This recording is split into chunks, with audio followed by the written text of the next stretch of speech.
जम्मू कश्मीर की सियासत से एक बड़ी खबर सामने आ रही है, जहां जनादेश आने से पहले सत्ता की दावेदारी तेज हो चुकी है। पीडीपी ने चुनाव नतीजे आने के बाद कांग्रेस नेशनल कॉन्फ्रेंस के साथ जाने के संकेत दिए हैं।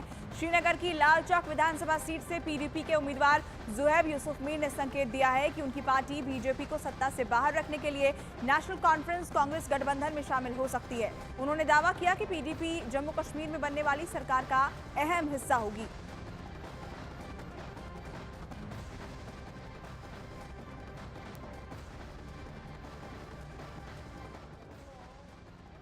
पीपल्स डेमोक्रेटिक पार्टी 100% कॉन्फिडेंट है कि जो भी सेक्युलर गवर्नमेंट बनेगी, पीपल्स डेमोक्रेटिक पार्टी उसका एक अहम हिस्सा होगी, इंडिस्पेंसिबल पार्ट होगी।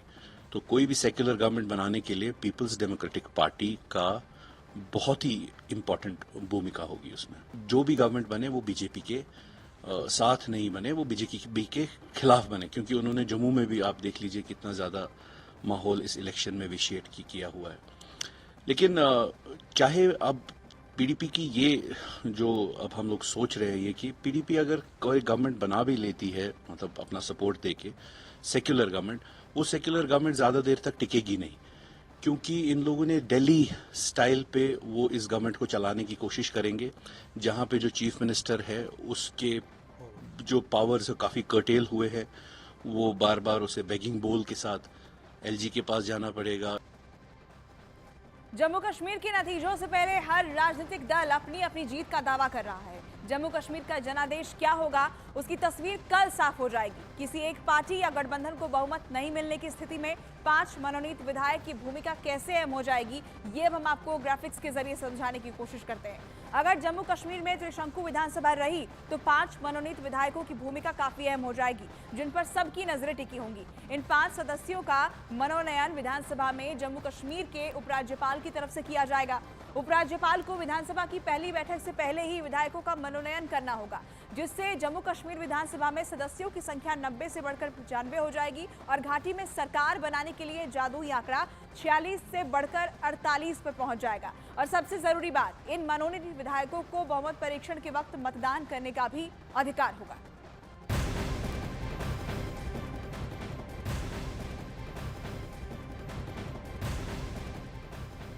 एक और बड़ी खबर आपको बता दें, पीडीपी के कांग्रेस नेशनल कॉन्फ्रेंस के समर्थन वाले बयान का फारूक अब्दुल्ला ने स्वागत किया है। उन्होंने कहा कि यह अच्छा है अगर पीडीपी एनसी और कांग्रेस गठबंधन का समर्थन करेगी। उन्होंने दावा किया कि जम्मू कश्मीर में एनसी कांग्रेस गठबंधन की सरकार बनने जा रही है। मुबारक हो उनको, अल्लाह करे। हम लोग सब एक ही राह पे चल रहे हैं कि नफरत को हमने खत्म करना है और जम्मू और कश्मीर को इकट्ठे रखना है, हर हालत में इकट्ठे रखना है। गवर्नर साहब जो हैं, लेफ्टिनेंट गवर्नर साहब, उनको इससे दूर रहना चाहिए, क्योंकि अब गवर्नमेंट फॉर्म हो रही है। ये गवर्नमेंट का है कि वो नॉमिनेट किसको करेगी और नॉमिनेट करके गवर्नर साहब को, लेफ्टिनेंट गवर्नर साहब को भेजेगी। That is a normal procedure. ये क्या करना चाहेंगे मुझे नहीं पता, मगर अगर अन्य ऐसा कदम उठाया, हम सुप्रीम कोर्ट पर जाएंगे। फिर हुकूमत बनाने का फायदा क्या है? अगर लाट साहब भी यहाँ रहेंगे तो हुकूमत का फायदा क्या है? We have to fight against all those. Statehood आना चाहिए, and not truncated statehood, full statehood, where government has the power to do things.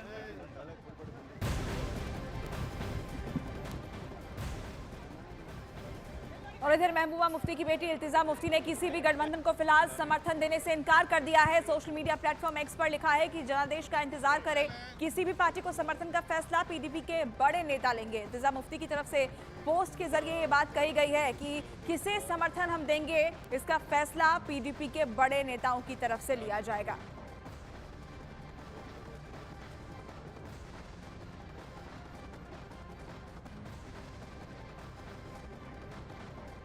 तो बड़ी खबर आपको बता रहे हैं, महबूबा मुफ्ती की बेटी इल्तिजा मुफ्ती ने किसी भी गठबंधन को फिलहाल समर्थन देने से इनकार किया है। सोशल मीडिया प्लेटफॉर्म एक्स पर उन्होंने पोस्ट किया और अपने पोस्ट में लिखा कि जनादेश का इंतजार करें, किसी भी पार्टी को समर्थन का फैसला पीडीपी के बड़े नेता लेंगे। इससे पहले हालांकि इस तरह के संकेत पीडीपी के नेताओं की तरफ से ही दिए जा रहे हैं कि बीजेपी को रोकने के लिए वो कांग्रेस और नेशनल कॉन्फ्रेंस को अपना समर्थन दे सकते हैं, लेकिन महबूबा मुफ्ती की बेटी इल्तिजा मुफ्ती ने फिलहाल किसी भी गठबंधन को समर्थन देने से इनकार किया है।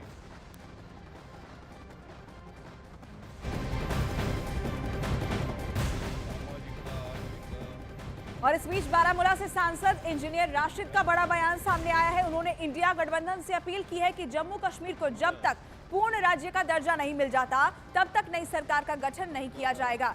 सभी पार्टियों का एक पॉइंट का एजेंडा होना चाहिए और अगर ऐसा हुआ तो हम भी उनके साथ जाएंगे। इंजीनियर राशिद ने ये तमाम बातें कही हैं।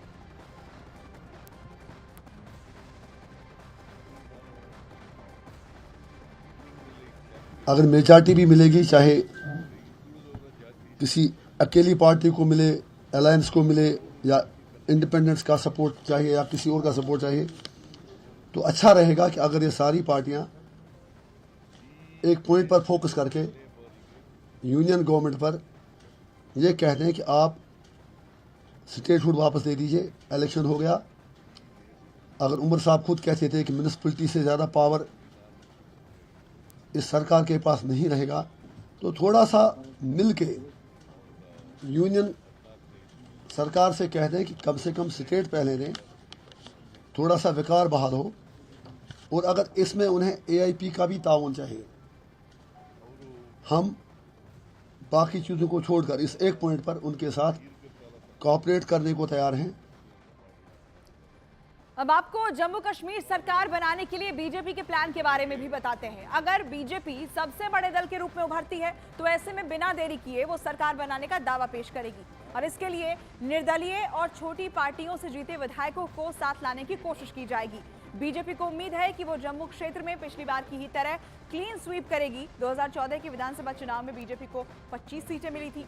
इस बार बीजेपी का आकलन है कि जम्मू में उसकी सीटों की संख्या 28 से 35 तक हो सकती है। बीजेपी की रणनीति का अहम हिस्सा 5 मनोनीत विधायक भी हैं। नए कानून के मुताबिक जम्मू कश्मीर विधानसभा में 5 सदस्यों का मनोनयन उपराज्यपाल की तरफ से किया जाएगा और बीजेपी की नजरें कांग्रेस के कुछ बागियों पर भी है। जिन बागी उम्मीदवारों के जीतने की संभावना है, पार्टी उनके संपर्क में है।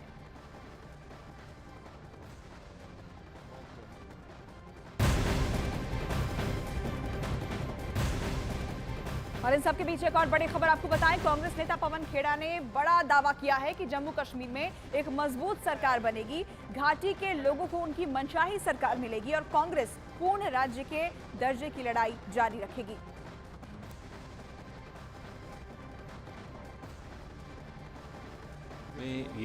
इस बात का भरोसा जम्मू कश्मीर के बाशिंदों को होना ज़रूरी है कि अब बड़े इंतज़ार के बाद उनको उनकी मनचाही सरकार मिलने जा रही है। मजबूत सरकार होगी, अपने वादे पूरे करेगी और उनकी पूर्ण राज्य के दर्जे की लड़ाई को लड़ेगी।